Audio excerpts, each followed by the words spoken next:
Hi and welcome to my channel. So is it possible to move to the UK from overseas without spending any money at all, or to switch your visa from within the UK without spending anything, or indeed, let's be reasonable and say spending less than £1,000 throughout the whole process? So I'm going to tell you in today's video the cheapest way to move to the UK, or to switch if you're already in the UK, obviously from any other visa category at this point in time. The reason I'm sharing this video is because I had a gentleman contact me and he said to me, Melvis, I've got many friends that are moving to the UK. When I talk to anybody, I'm hearing about 20 millions, I'm hearing about 10 millions, I'm hearing about 7 millions, I'm hearing about 15 millions. I am broke. I haven't got such an amount of money. Do you think I can realistically move to the UK? And the truth is that this gentleman is now in the UK as we speak. He's here. And so he is really the motivation why I'm sharing this video, because he just landed yesterday. And we had this conversation and I was just thinking about it now. And I said, look, I need to share this because I know there are many people thinking I need to have thousands, millions in order to move to the UK. That is not the case. And so if you're new to my channel, you're obviously welcome. I'm very passionate about free visa sponsorship opportunities in the UK, whether you're moving brand new or you're switching. And so I would like you to leave a comment in the comment section below. Which country are you watching from at the moment? Are you in the UK? Where are you? Leave that in the comment section below. So if you haven't joined this family, by the way, hit the subscribe button below, because you want to be the first person that is notified every single day when I drop a new video on here. I'm also very passionate about career progression opportunities, within healthcare, getting jobs with the NHS, apprenticeships, nursing, midwifery, and all of that, because that's the path that I've walked. That's a path that I followed. I started my UK journey 13 years ago as a carer, in a nursing home. Then I studied nursing. Then I've done 2 apprenticeships. And now I work as an advanced nurse practitioner, which is the most senior clinical nursing job in the profession. And so this is my motivation for bringing this information to you. So again, what is the cheapest way to move to the UK, and what is the biggest factor that determines how much you're going to spend? We'll talk about this. This is the reason why I always share this update here, because the more you know about the different types of visas, the more opportunities you're going to have and the cheaper you're going to spend, because you don't need thousands to move to this country. So again, what should you consider? The biggest factor that determines how much money you're going to spend, my dear friend, is: are you applying for a skilled worker visa? If you're coming through the work route, obviously, or are you applying for a skilled worker visa that is also eligible for the health and care worker visa? Because the two things are massively different.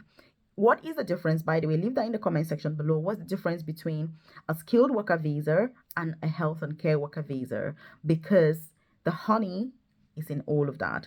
By the way, if you're not aware, I do have a free newsletter. I've dropped the link in the comment section below. I send updates about all of these things I've spoken about directly to your inbox, so you're not reliant on the YouTube algorithm for just vital information. Also, if you need support with, visa sponsorship jobs to move to the UK, or switch, you want to get to the NHS, you need to get into nursing, you need career progression, for example, you're leaving from domiciliary care or from a nursing home to NHS, or you're already a nurse and you're looking for senior positions, or you're a carer, you're looking to progress, you're looking for those clinical, non-clinical healthcare jobs, then I'm your girl. So get in contact with me. Obviously, you see my WhatsApp number, in the pinned comment section below, and we can just have a chat about your circumstances, because like I say, this is what I do, this is what I live, and this is something that I totally and utterly enjoy doing. So that's the main thing, as we said. So I'm going to be looking forward to your comments, because the more you understand about these visas,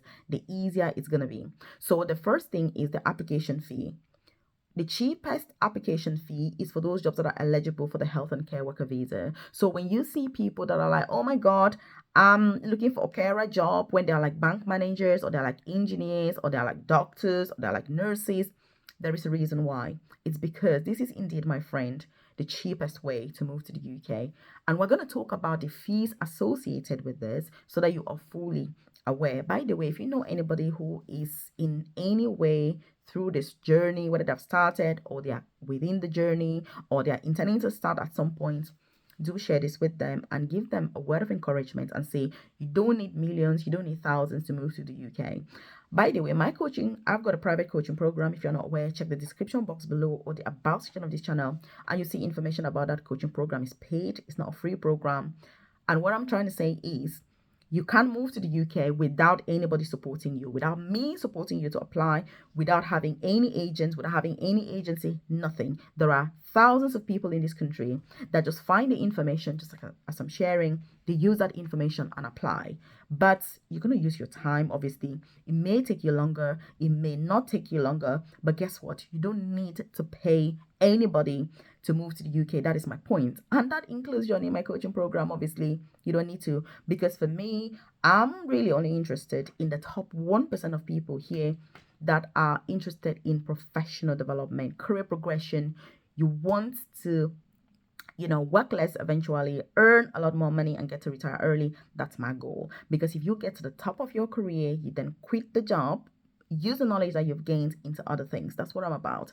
So, because that's what early retirement is, isn't it? So again, these are the things you need to consider. So application fee, when you look at the health and care worker visa, for example, you pay £284. So this is how much you're going to spend in terms of real money. £284 if it's up to 3 years, and you pay £551 if it is up to 5 years. So that is really manageable, and most people can afford that. I mean, if you've got a job, yes, I'm sure you can afford that, because the main thing is getting a job. That's the biggest challenge. People worry a lot about cost. It's not even that. It's about getting a job in the first place, because you're going to need to spend your time. Because if somebody's in my coaching program, for example, I'm supporting that person when I'm guiding them, I'm preparing for them for the interview, and I'm saying this is what you're going to need. This is how you apply. These are the questions. These are the companies. This is what it is. It's very different. But when you're doing it alone, yes, you still do it, and you will come here. Like I say, thousands of people are coming to this country independently. So it's not something that is not achievable. The next thing also is the maintenance fees. That's something that many people get concerned about. Oh my goodness, I need to have £1,270 in my account for at least 28 days before you apply for the visa. So that's one of the conditions, but I'm going to tell you how you can get away, with not needing to show this money, because I deal with a lot of people, obviously, that need visa sponsorships. I've got extensive knowledge and experience when it comes to this, if I dare say so myself. Yes, I do. And so there are lots of ways that you can bypass some of these processes legally, obviously, and through negotiation as well. You need to have the courage to ask. When you need something, open your mouth and ask. Use those emails, right? Send an email. Don't just use your data watching video after video on YouTube, going on Facebook and just chatting with friends. Use that to send an email to ask for what you need. Hello. My name is Melvis. I'm currently in XYZ country. I am so looking forward to working with you because I've had a successful interview. I can't wait to get started. But I'm struggling with visa fees, flight fees, accommodation. Please, can I have some support with this? Do you see how it is? One sentence, and they're going to write back to you and say, Melvis, of course we can support you with this, but these are the T's and C's, or nothing. That's the process. Simple as that. Also, there's the maintenance funds that your employer, if they're an A-rated sponsor, they can take the maintenance funds section of your COS, and you don't need to show any maintenance at all, which means you don't even need, the embassy won't even ask about your bank account. This is another way that you can use. If you want me to do extensively detailed videos only about proof of funds, how to move to the UK with no proof of funds for any visa, leave that in the comment section, and yes, I will share that detailed video, because this is information that people need, and you need to have. The next thing is the healthcare surcharge. This is another elephant in the room. The healthcare surcharge is very expensive. At the moment, it is £1,035 per person per year, which means if you're going for a normal visa that is not eligible, say for the health and care worker visa, that's how much you're going to pay. But if you go for this carer visa, for example, you're exempted from paying that. It is massive. Even students have to pay. So when you think about the personal documents that you need, that's your own duty and responsibility. Again, if you want me to do a video just on documents that you actually need for this particular visa, again, drop that in the comment section below. And if enough people want that information, I'm more than happy to share. But guess what? We're having our live session on Thursday where we go a lot into detail. Sometimes we're there for like 4 hours just going through the details about these jobs, the requirements, employers, who are the A-rated ones, what do they offer, how can they support you, accommodation, family dependence. So if you're keen, you're welcome to join us. On Thursday we start at 8:30 p.m. UK time. I send reminders as well. So if you check my newsletter below, you join, I send those reminders to you as well. And you can contact me directly if that's something that you want to have a conversation about, because YouTube videos are good, but they're very generic. One-to-one tailored guidance about your specific circumstances is what is really, really life-changing when it comes to this UK journey and process. So yes, you can move to the UK without spending any money or spending less than £1,000. Very possible. Loads of people do that. It's not impossible. But can you do it? That's the question. Check out this video right here.